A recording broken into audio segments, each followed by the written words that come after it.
Leo Tolstoy. The name conjures images of epic novels, War and Peace, Anna Karenina, a literary giant. But behind the celebrated author was a man grappling with the most fundamental of human questions. What is the meaning of life? In 1882, at the height of his fame, Tolstoy wrote a confession, not a work of fiction, but a raw, intensely personal account of his descent into a crippling spiritual crisis. It's a visceral journey into the heart of existential dread, and it raises questions that still resonate today. Why are we here? Does any of this matter? Is there a God? And if so, how can we make sense of a world filled with suffering? Tolstoy's crisis wasn't born out of hardship, at least not in the conventional sense. He had it all: fame, fortune, a loving family. Yet he found himself staring into an abyss of emptiness. He described it as an arrest of life, a paralyzing sense of meaninglessness that made all his achievements feel hollow. It wasn't just a passing thought. This was a soul-crushing despair that brought him to the brink of suicide. Imagine achieving everything you ever wanted and still feeling utterly lost. That was Tolstoy's reality. This wasn't some abstract intellectual puzzle for him. He was looking for an escape from a very real and very personal hell. In the early parts of her confession, Tolstoy embarks on a relentless quest for answers, turning to the pillars of human knowledge: philosophy, science, and theology. He devoured the works of thinkers like Schopenhauer, Socrates, and the Eastern sages, hoping to find a rational basis for existence. He delved into scientific theories, contemplating the vastness of the cosmos and our seemingly insignificant place within it. But the more he learned, the deeper his despair grew. Tolstoy's exploration of knowledge was exhaustive, even meticulous. He respected the power of human intellect, its ability to dissect and understand the natural world. But he also saw its limitations. He realized that science, while brilliant at explaining the how of the universe, was utterly silent on the why. Next, he turned to philosophy to look for answers. But philosophy, for all its profound questions, often circled back on itself, offering no definitive answers. Reason, Tolstoy concluded, could only take him to the edge of the finite, the relative, the contingent. It couldn't touch the infinite, the absolute, the unconditional.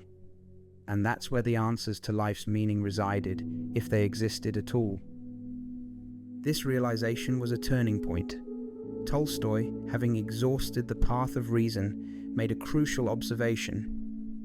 He noticed that the vast majority of humanity, particularly the Russian peasantry, seemed to live meaningful lives without being tormented by these existential questions. He contrasted the tortured existence of the educated elite, burdened by anxieties, with the apparent simplicity and contentment of the common folk. They found meaning in their work, their families, and their faith. This observation sparked a profound insight. Perhaps the answer to the meaning of life wasn't to be found in the realm of reason, but in the realm of faith. He began to study the lives and beliefs of the peasants, noting their deep religious convictions and the solace they found in their faith. He saw that their faith wasn't based on intellectual understanding, but on lived experience, a genuine connection to something larger than themselves. Tolstoy's shift towards faith wasn't an instantaneous conversion. It was a gradual process, a journey of questioning, observation, and deep self-reflection. He came to see that the faith of the peasantry wasn't blind dogma, but a practical way of understanding their place in the world. They found purpose in their daily toil, their connection to the land, and their participation in the rituals and traditions of their faith. This lived faith, Tolstoy concluded, provided a framework for understanding life that reason simply couldn't offer. He argued that faith, by its very nature, demands a leap beyond the confines of rationality. It's an act of trust, a commitment to something that can't be proven or disproven through evidence. This leap, Tolstoy suggested, isn't irrational, but supra-rational. It operates on a different level of understanding, one that acknowledges the limits of reason and embraces the mystery of existence. Now, Tolstoy's interpretation of Christianity was far from orthodox. He rejected many of the traditional doctrines and dogmas of the Orthodox Church, especially those he saw as incompatible with reason and the teachings of Jesus. He criticized the Church's emphasis on miracles, its hierarchical structure, and its ties to political power. Instead, he focused on the ethical teachings of Jesus, particularly the Sermon on the Mount, which he considered the heart of Christian faith. He embraced a form of Christian anarchism, advocating for non-resistance to evil, pacifism, and a rejection of material wealth and worldly ambition. For Tolstoy, the true essence of Christianity was a call to love one's neighbor, to serve others, and to live a life of simplicity and humility. This was a deeply personal interpretation, but also a radical one, challenging the established norms of both the Church and the state. Tolstoy's newfound faith became the guiding principle of his life. He underwent a radical transformation, renouncing his former life of luxury and embracing simplicity and manual labor.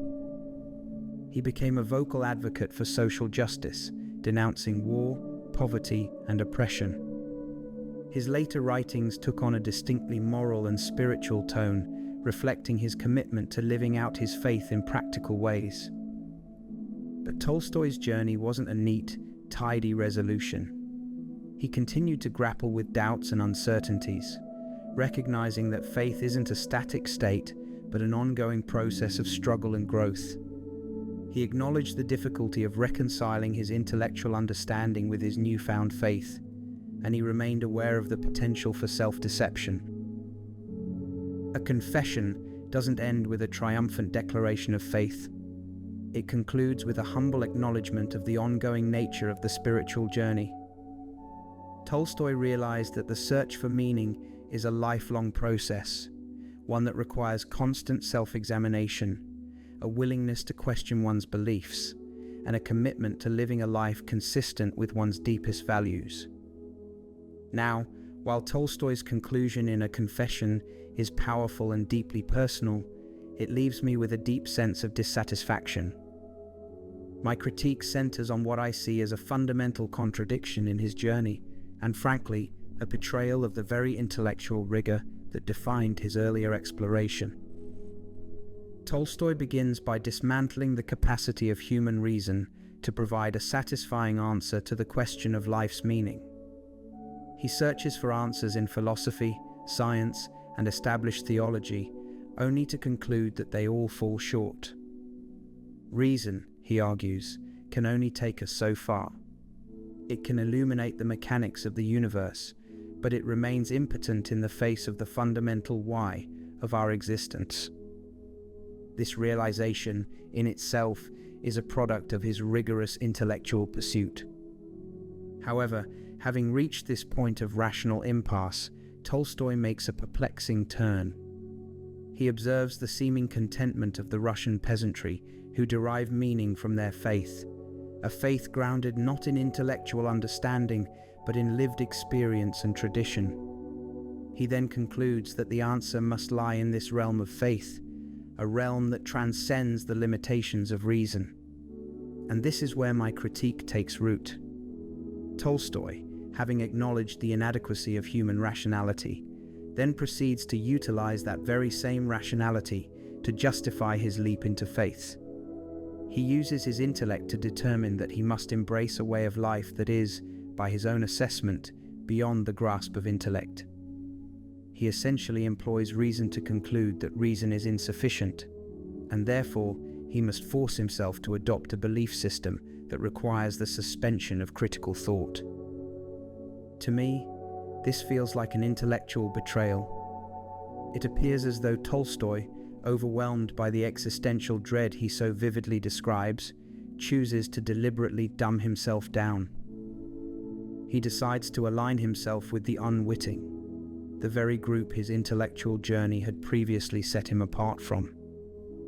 He seems to force himself to accept a religious framework, not because it's intellectually convincing, but because it promises an escape from the abyss of meaninglessness. My concern is that this approach is ultimately unsustainable. Can one truly force oneself to believe something, to genuinely embrace a faith that is adopted not out of conviction, but out of a desperate need for solace? It seems to me that such a forced faith would be constantly undermined by the very intellect that Tolstoy is attempting to suppress. It feels like an act of intellectual self-sabotage, a way of making existence bearable by deliberately curtailing one's own critical faculties. This choice appears to be less a genuine resolution to his existential crisis and more a strategic retreat. It feels like a desperate attempt to escape the discomfort of uncertainty by clinging to a prefabricated system of belief. Instead of grappling with the inherent ambiguity of existence, Tolstoy opts for the comforting, albeit potentially artificial, certainty of a prescribed faith. In essence, my critique boils down to this. Tolstoy's conclusion feels like a cop-out. It is as if he grew weary of the arduous journey of intellectual inquiry and chose to abandon the very tools that had brought him to the precipice of understanding. While I acknowledge the limitations of reason that Tolstoy highlights, I find his ultimate embrace of a seemingly uncritical faith to be a disappointing and ultimately unconvincing resolution to the profound questions he so eloquently raises. Instead of a genuine embrace of faith, it appears to me to be an act of intellectual surrender, a choice to prioritize comfort over the continued pursuit of truth, however elusive that truth may be. His path, as he presents it, suggests that the search for meaning, when confronted with the limitations of our intellect, requires the deliberate suppression of that intellect in order to bring an end to his existential pain. This, to me, is not a satisfying conclusion, but rather a poignant demonstration of the immense difficulty and perhaps the inherent tragedy of the human search for meaning in a world that often feels fundamentally indifferent to our quest.